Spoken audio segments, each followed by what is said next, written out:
Anda kembali bersama kami dalam Hot Ekonomi. Kami masih melanjutkan dialog kami bersama Pak Iskandar Simorangkir dan juga ada Mas Muhammad Faisal dari Ekonom Core.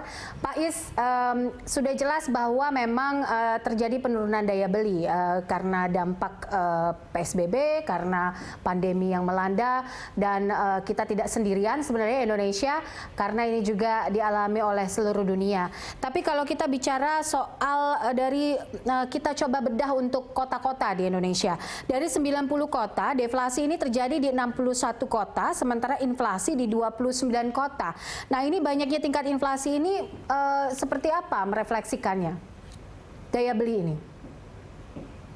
Saya pikir enggak seperti saya uraikan tadi, enggak sepenuhnya daya beli. Kalau sisi supply-nya terganggu, pasti dia akan terjadi inflasi, ya kan? Tadi saya uraikan bahwa memang penyebab inflasinya, kalau kita lihat secara global kan seolah-olah ini semata karena daya beli. Tetapi kalau kita lihat sisi supply-nya, ini karena terjaga.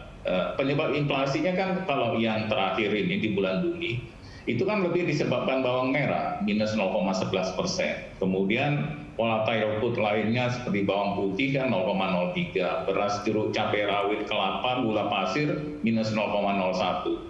Kemudian tarif angkutan udara yang 0,05 akibat dibukanya kemudahan sehingga ongkosnya menjadi lebih murah, administer price-nya turun.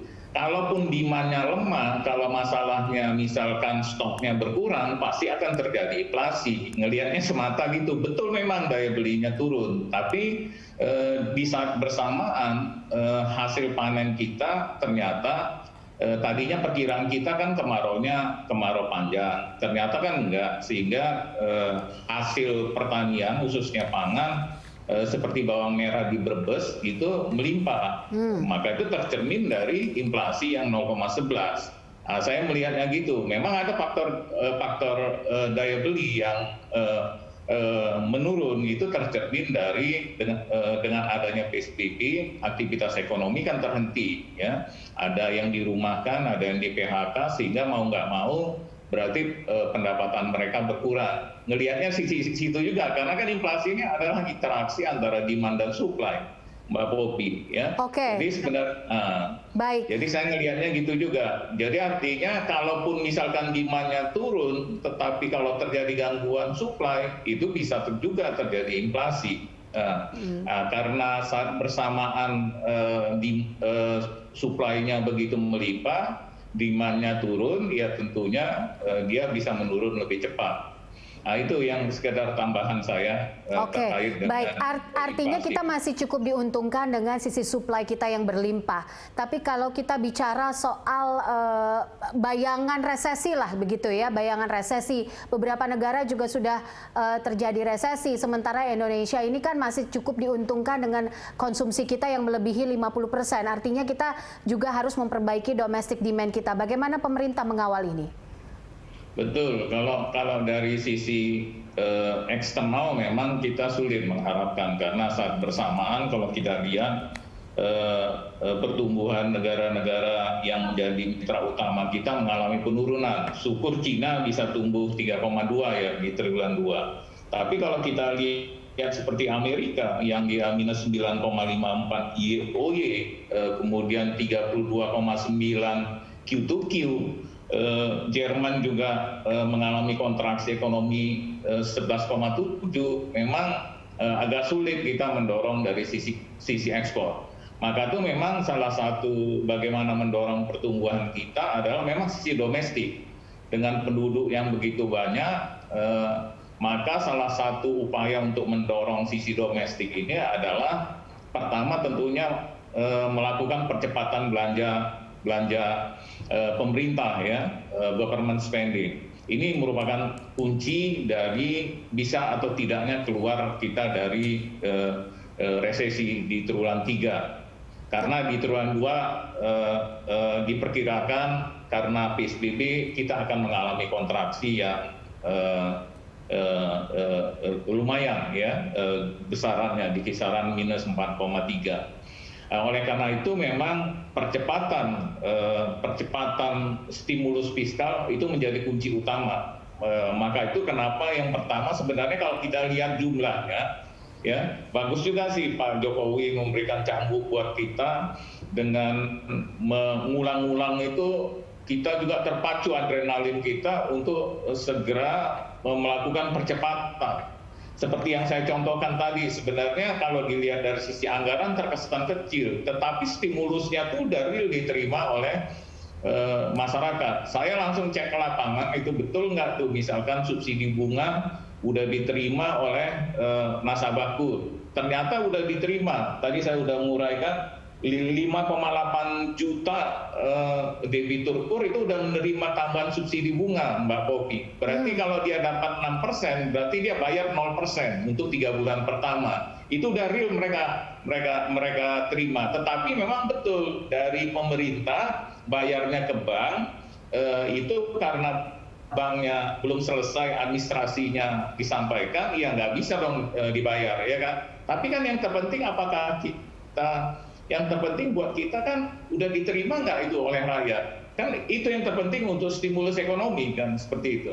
Baik. Nah itu yang menjadi pekerjaan keras kita gitu ya, yang selalu didengungkan oleh Pak Presiden, itu menjadi motivasi kita untuk bisa bekerja cepat lagi menurut saya. Tetapi kalau kita lihat dari yang sebelumnya, itu kan terjadi peningkatan yang lumayan menurut saya terhadap realisasi anggaran. Belum lagi dengan fakta-fakta yang saya sampaikan tadi, ini lebih kepada masalah administrasi, tetapi rakyatnya sudah menerima, hanya masalah laporan seperti itu.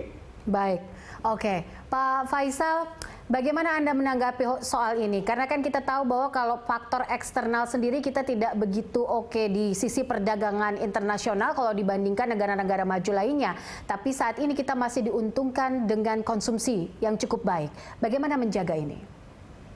Bagaimana menjaga ini? Ya, jadi domestic market kita besar, itu satu plus point kita yang membuat kita kalau ada goncangan internasional dari luar, itu efeknya tidak sebesar yang dialami negara-negara seperti Singapura sama Korea, itu ya.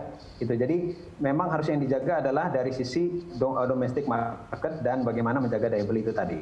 Nah, jadi saya sepakat yang disampaikan oleh Pak Iskandar juga bahwa kuncinya adalah mempercepat implementasi realisasi program-program pemulihan ekonomi nasional yang khususnya itu menyasar kepada penguatan daya beli. Ya, jadi satu masalah bansos tadi yang hanya masih di bawah 30%, di bawah 40% itu harus dipercepat lagi penyalurannya. Yang karena pada saat sekarang untuk masyarakat bawah itu jelas itu menjadi andalan, menjadi penopang bagi daya beli mereka. Ya.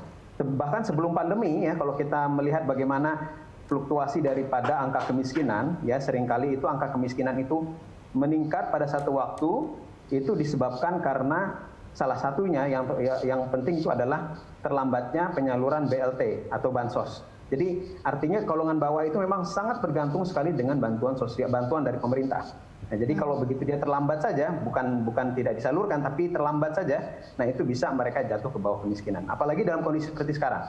Nah, jadi itu satu untuk kalangan bawah, ya. Tapi kita perlu sadar juga kalau kita berbicara masalah konsumsi domestik, kalangan bawah ini atau 40% yang paling bawah, pendapatannya ini sumbangannya 17%. Nah, terus 83% kemana? 83% itu disumbangkan oleh kalangan 40% yang di tengah, dan 20% yang di atas. Nah, itu yang saya katakan tadi, bahwa kalau yang kalangan tengah, ini mereka tidak mendapatkan bansos mestinya ya, tapi mereka ya harus dijaga dari sisi penghasilan mereka, mata pencaharian mereka. Nah, gelombang-gelombang PHK itu sekarang juga kan masuk kepada kalangan menengah, karena yang terdampak ini bukan lagi sektor informal yang banyak yang merupakan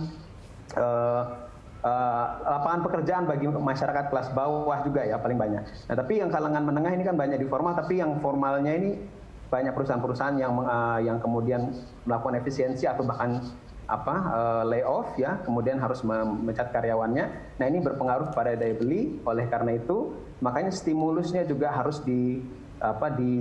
diarahkan bukan hanya dari yang kalangan bawah, tapi juga di kalangan tengah gitu ya. Dan satu lagi masalah UMKM ya. UMKM ini kan porsinya terhadap perekonomian nasional dari sisi jumlah pelaku usaha itu kan sangat dominan 98% ya. bahkan 90%-nya itu adalah mikro. Nah, sehingga tapi kita perlu juga menyadari karakteristiknya. Kalau kita kaitkan, kenapa juga agak susah untuk kemudian mempercepat ini ya realisasi dari stimulus-stimulus untuk UMKM yang kebanyakan sebetulnya di program pemulihan ekonomi nasional itu kaitannya sama perbankan. Ya, jadi restrukturisasi kredit ya sampai kepada juga realisasi pajak. Nah, ini kan ini menyasar terutama kepada mereka-mereka yang sudah familiar dengan perbankan. Nah, tapi masyarakat yang paling bawah, usaha mikro khususnya, ini mereka tidak terlalu banyak yang familiar dengan perbankan. Jadi dari 63 juta pelaku usaha mikro itu, ya paling hanya sekitar 20-an persen ya yang familiar dengan perbankan. 80%-nya itu tidak terlalu familiar. Jadi karena berbagai macam alasan gitu ya, karena memang mereka karakteristiknya sendiri secara pendidikan, secara budaya, secara psikologis, maupun juga dari sisi kapasitas mereka. Jadi misalkan gini, untuk mendapatkan kredit perbankan atau masuk menjadi pelanggan perbankan ya, ini mereka kan tentu untuk mendapatkan kredit itu harus ada syarat-syaratnya. Satu, agunan ya, agunan kebanyakan mereka juga tidak mampu kalau agunan yang harus terlalu tinggi nilainya. Kalaupun bisa mereka memenuhi persyaratan agunan, permasalahan yang lain juga ada ya. Jadi misalnya untuk mendapatkan kredit mereka tentu saja harus punya pembukuan yang baik ya kan, pembukuan yang baik, setiap transaksinya dicatat. Nah, itu kan bukan sesuatu yang biasa dilakukan oleh pelaku usaha yang sangat kecil, yang mikro dan ultra mikro. Nah, jadi kalau kita pingin shortcut ya dalam jangka waktu singkat, nah kalau dalam jangka panjang tentu saja kita bisa melakukan edukasi ya untuk melakukan pendampingan itu dalam jangka panjang ya kan. Nah, tapi kalau dalam waktu singkat untuk tahun ini harus sudah direalisasikan dengan karakteristik yang seperti itu ya susah. Ya, jadi menurut saya mestinya ada juga mekanisme di luar perbankan ya, karena sebagian besar usaha mikro itu tidak bankable, tidak juga visible untuk bisa masuk ke mekanisme kredit perbankan. Jadi itu kalau mau mengkaitkannya dengan coverage orang yang bisa menerima bantuan stimulus untuk UMKM gitu. Baik, oke. Pak Is, saya sebelum break punya satu pertanyaan. Tadi kata Mas Faisal bilang ada kondisi di sektor grassroots. Nah, ini kaitannya dengan perbankan dan juga relaksasi pajak. Apakah dimungkinkan ada mekanisme lain di luar perbankan terkait UMKM ini? Sebenarnya kita udah ada, ini kita eksekusi sama seperti yang kredit kepada UMKM, kepada ultramikro juga kita melalui yang namanya Mekar PNM ya, ultramikro yang dari Kementerian Keuangan itu sama dilakukan relaksasi. Coba kita lihat banyak sekali keberhasilan dengan Mekar program dari PT PNM ya, Perusahaan Nasional Mandiri itu sangat berhasil kita yang unbankable, bagaimana pemerintah mengkoordinasikan melalui PNM tadi orang-orang susah tadi yang tidak bankable yang unbankable menjadi bankable. Itu namanya Mekar program, itu program Mekar yang dilakukan oleh PT PNM. Belum lagi yang ultramikro. Ini maka kita ada yang namanya stages pemerintah melakukan di dalam program, bukan hanya pada saat COVID. Sebenarnya ini sebelum COVID kita kalau dia udah naik kelas, yang pertama unbankable. Itu masuk namanya ultramikro dan Mekar itu. Sesudah dia naik kelas, dia masuk ke KUR. Sudah nanti naik kelas dari KUR, dia masuk kredit komersial. Itu stages yang dilakukan pemerintah karena sadar kita bahwa pemerintah itu sadar bahwa banyak usaha-usaha mikro yang belum tersentuh.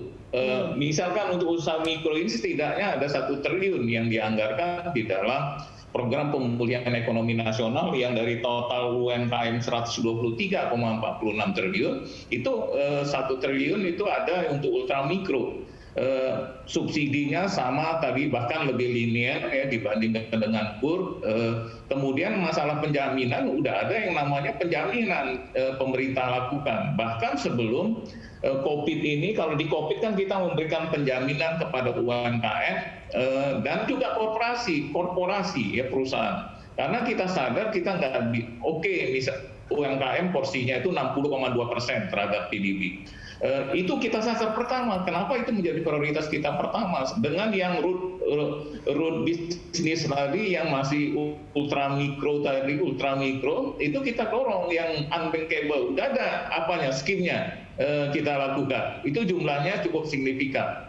Baru baru dia masuk komersial. Kita masuk juga korporasi karena sadar kita kalau korporasi ini banyak menyerap tenaga kerja, maka itu diberikan namanya penjaminan karena resikonya kan tinggi di korporasi. Untuk padat karya dulu prioritas yang diberikan oleh pemerintah. Nah, ini akan di-extend berikutnya ke skala yang lebih besar. Itu yang dilakukan oleh pemerintah saat ini di dalam program PEN sudah dimasukkan.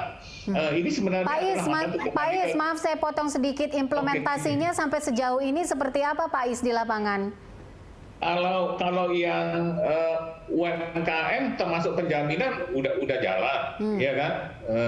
Penempatan 30 triliun udah, dengan BPD udah, ya kan, sampai ke BPD udah kita lakukan untuk bisa diteruskan kepada PPR. Kan udah jalan itu yang penjaminan-penjaminan.